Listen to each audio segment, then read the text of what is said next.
정리를 하자면 최소한 1000ppm 이상의 불소 치약을 고를 것, 그리고 불소 형태는 불화 나트륨이 좋고 연마제는 불화 나트륨과 궁합이 좋은 이산화규소 계통, 덴탈 타입 실리카나 함수 이산화규소가 적혀있는 것을 고르시면 좋겠다. 하지만 SLS나 아니면 과다한 안녕하세요. 소아치과TV 소아치과 전문의 한윤범입니다. 오늘은 임상에서 어머니들께서 많이 물어보시는 질문 중에 하나가 우리 아이 치약 도대체 뭐 써야 돼요? 엄마랑 같이 치약 같은 거 써도 돼요? 성인용 치약 써도 돼요? 어린이 치약 중에서 뭐가 제일 좋아요? 이런 질문들 많이 하시거든요. 오늘 그 궁금증에 대해서 제가 하나하나씩 자세히 설명드리도록 하겠습니다. 끝까지 시청해주세요. 아이들 치약 고를 때, 어린이 치약 고를 때 마트에서 어떻게 고르셨나요? 그냥 가장 예뻐 보이는 박스? 혹은 아이들이 좋아할 만한 그런 치약을 고르셨나요? 삐. 제가 추천드리고 싶은 거는 꼭 치약의 뒷면이나 아니면 옆면에 표시되어 있는 성분표를 꼭 확인해 보시라는 겁니다. 그 성분표 중에서 제일 먼저 확인할 것, 첫 번째는 불소의 함유 여부입니다. 보통은 불소 같은 경우는 유효 성분 아니면 주성분에 보통 표시되어 있는 경우가 많은데요. 불소가 포함되어 있는 치약 같은 경우는 보통 불화 나트륨 혹은 1불소 인산 나트륨이라고 표기되어 있습니다. 이 두 가지가 표시되어 있다. 그러면 우리 아이 치약에 불소가 포함되어 있는 불소 치약이구나 라고 생각하시면 되겠고, 보통은 제품에 불소 치약 혹은 불소의 농도가 표시되어 있기 때문에 불소 치약을 고르는 건 어렵지 않으실 거예요. 하지만 불소 치약 중에서도 주성분, 유효 성분에 1불소 인산 나트륨보다는 불화 나트륨이 써있는 그런 제품을 고르실 것을 추천드립니다. 이유는 1불소 인산 나트륨보다는 불화 나트륨이 훨씬 더 불소가 짧은 시간 내에 수용성이기 때문에 잘 배출이 돼요. 그렇기 때문에 훨씬 더 효과가 좋다고 보시면 되겠고요.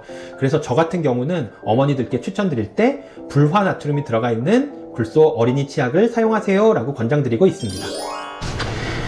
두 번째로 저희가 어린이 치약에서 고려해야 될 것은 성분표를 보실 때 연마제의 종류예요. 연마제, 치약엔 도대체 왜 들어가 있을까요? 아무래도 우리 이에는 음식물도 있고 치석이 생길 수도 있고 치태 플라그도 있고 착색도 생기기 쉽잖아요. 그래서 그런 것들을 조금 더 효율적으로 제거하기 위해서 모든 치약에는 연마제가 들어있고 어린이 치약에도 예외는 아닙니다. 하지만 어린이 치약에서 조금 더 제가 생각하기에 좋다고 생각하는 연마제는 이산화규소 계통의 연마제입니다. 보통 치약에는 이산화규소 계통의 연마제가 있고 칼슘 계통의 연마제가 있는데요. 이산화규소 계통의 연마제는 보통 덴탈 타입 실리카, 침강형 실리카, 함수 이산화규소 이런 형태로 보통 표기가 되어 있습니다. 칼슘 종류에는 탄산칼슘, 인산칼슘, 어쩌고저쩌고 인산칼슘 이런 표기가 많이 되어 있는데요. 제가 이 두 가지 중에서 이산화규소 계통의 연마제를 추천드리는 이유는 결국 불소 때문이에요. 불소는 이산화규소 계통의 연마제에서는 굉장히 안정적으로 잘 화학적으로 안정된 상태로 유지가 계속 될 수 있는데요. 칼슘 계통의 연마제와 함께 사용했을 경우에는 결국 그 칼슘 계통의 연마제의 칼슘과 불화나트륨의 불소가 화학적으로 미리 반응을 하는 경우가 있습니다. 그러다 보면은 결국 불소의 효과도 좀 떨어질 수 있고요. 처음 치약을 사용했을 때는 괜찮은데 치약을 한 달, 두 달, 세 달, 네 달 사용하다 보면은 그 치약 안에서 칼슘과 불소가 화합물을 만들기 때문에 불소 배출되는 양도 줄어들 수 있습니다.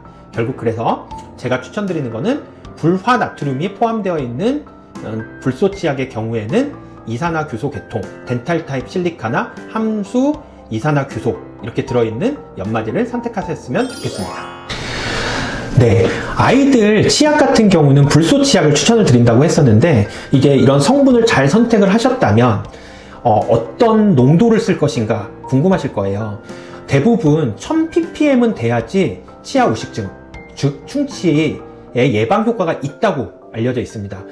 예전에는 우리나라 같은 경우는 식약청에서 허가가 나지 않아서 한 5, 6년, 6, 7년 전만 하더라도 1000ppm의 아이들 치약이 어린이 치약이 없었을 때도 있었어요. 그때는 저희가 굉장히 조금 세계적인 추세와 좀 맞지 않아서 곤란했었는데 이제는 쉽게 1000ppm 이상의 어린이 치약을 구하실 수 있습니다. 국내에서도 쉽게 구하실 수 있으시고요.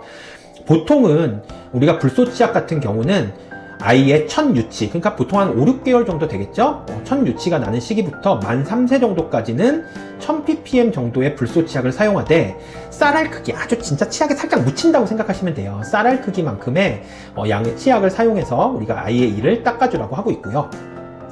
그리고 만 3세에서 만 6세까지도 역시 한 1000ppm 정도 사용하시면 되는데 보통은 그 치약 양을 작은 완두콩 크기 그 정도만 사용을 하시면 됩니다. 제가 제일 어머니들께 말씀드리는 게 치약 양이 생각보다 중요하다기보다는 우리 칫솔질로 잘 문지르는 게 중요하거든요. 우리가 설거지를 할 때 세제를 많이 쓰는 게 중요한 건 아니고 수세미로 얼마나 잘 문지르느냐가 중요하잖아요. 결국 칫솔로 얼만큼 잘 꼼꼼하게 문지르느냐가 중요하고 만 6세 이상인 경우에는 만약에 지금까지 만 6세가 됐는데 너무 치과 치료 충치가 많아서 충치가 이미 많이 존재해서 치료를 많이 했다거나 아니면 지금도 좀 초기 단계의 충치가 있어서 좀 불안하신 경우에는 불소 농도를 1450ppm 정도 되는 조금 더 고농도의 불소의 치약을 사용하시는 것을 추천드립니다. 다음은 이런 성분은 어린이 치약에서는 절대 들어가지 않았으면 좋겠다 하는 성분을 말씀드리도록 할게요. 첫 번째로 말씀드리고 싶은 거는 SLS입니다. 이게 합성 계면 활성제예요. 계면 활성제가 뭐냐면은 우리 치약에서도 있고 아니면은 뭐 폼 클린저에도 있을 수 있고 아니면은 우리 샴푸할 때 샴푸에도 들어있는데 거품을 내는 거거든요. 거품을 많이 내다 보면 당연히 세정력이 좋아져요. 근데 문제는 뭐냐면 이 합성 계면 활성제, 특히 SLS 같은 경우는 아이들에게서는 좀 좋지 않은 영향을 줄 수도 있습니다. SLS의 부작용 중에 하나가 이제 구강 점막에 자극을 줄 수 있다는 건데 아이들 같은 경우는 어른들에 비해서 점막이 더 얇고 연약하잖아요. 그러다 보니까 아이들에게 구강 점막에 더 안 좋은 영향을 줄 수도 있고 또한 이게 구내염을 일으키는 데에도 조금 연관이 있습니다. 그래서 특히 이제 입병이라고 하는데 아이들 같은 경우 아프타성 구내염, 뭐 헤르페스 구내염 이런 구내염 같은 것들이 많이 생기는데요. 이런 구내염이 특히 잘 생기는 아이들 같은 경우는 SLS가 들어가 있는 치약은 별로 좋지 않습니다. 또한 어른과 다르게 아이들 같은 경우는 치약을 잘 삼키기도 해요. 그래서 이 치약을 삼킬 때 SLS가 들어가 있으면은 좀 위장장애에도 문제를 일으킬 수 있고 또 구강 건조에도 좀 영향을 줄 수 있습니다. 구강 건조증이 있으면 충치가 잘 생기거든요. 결국 이런 구강 건조를 조금씩 유발할 수 있는 SLS 성분, 아이들에게서는 특히 안 사용하는 것을 추천드립니다. SLS 외에도 다른 방부제 성분 중에서 MIT, CMIT, 보통은 이소티아졸리논이라고 뭔가 써있다. 이거는 우리 CMIT 아니면 MIT 성분이 들어가 있는 건데 이게 방부제예요. 방부제인데 이건 역시도 인체에는 그리 좋지 않고 약간 위해할 수 있기 때문에 아이들 치약에 이런 표기가 되어 있다. 그거는 사용하지 않으시는 게 좋겠고요. 벤조산 나트륨, 파라벤 이런 아이들 같은 경우도 역시 보존제, 그러니까 방부제인데 이런 경우에도 역시 아이들 건강에 아이들뿐만 아니라 인체에 별로 좋은 게 아니기 때문에 방부제가 많이 들어있어서 유효기간을 많이 늘린 치약 좋지 않습니다. 유효기간이 짧은 치약들이 좋은 거고 그러다 보면 좀 오래되면은 치약에서 곰팡이가 생기기도 하거든요. 근데 그게 방부제가 많이 안 들어가 있다는 거예요. 그래서 아이들 치약 같은 경우는 많이 사서 창고에다가 이렇게 쟁여놓고 쓰지 마시고 그때그때 하나씩 유효기간이 좀 짧은 게 좋은 거니까 아무래도 방부제가 덜 들어가 있을 가능성이 높으니까 그렇게 구입을 하시는 거를 추천을 드립니다.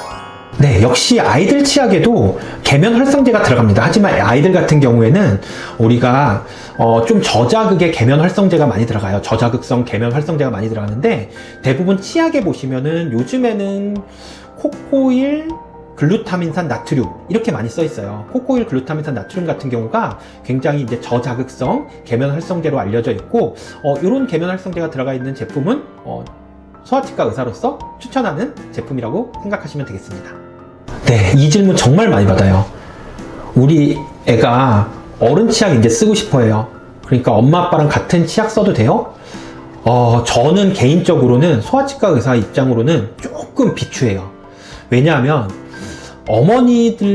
부모님들께서 쓰시는 그 치약을 잘 보면은 일단 불소가 안 들어가 있는 제품을 사용하시는 경우도 굉장히 많아요. 예를 들면 기능성 미백 치약이다 이렇게 해서 미백 치약이라고 써 있는 경우 과산화수소가 많이 들어가 있는데 그런 치약 같은 경우는 불소가 함유되어 있지 않습니다. 국내에서 만들어진 제품을 제가 말씀을 드리는 거고요. 또 하나는 아까 말씀드렸던 SLS 들어가 있는 합성 계면 활성제가 들어가 있는 어른 치약 아직 상당히 많습니다.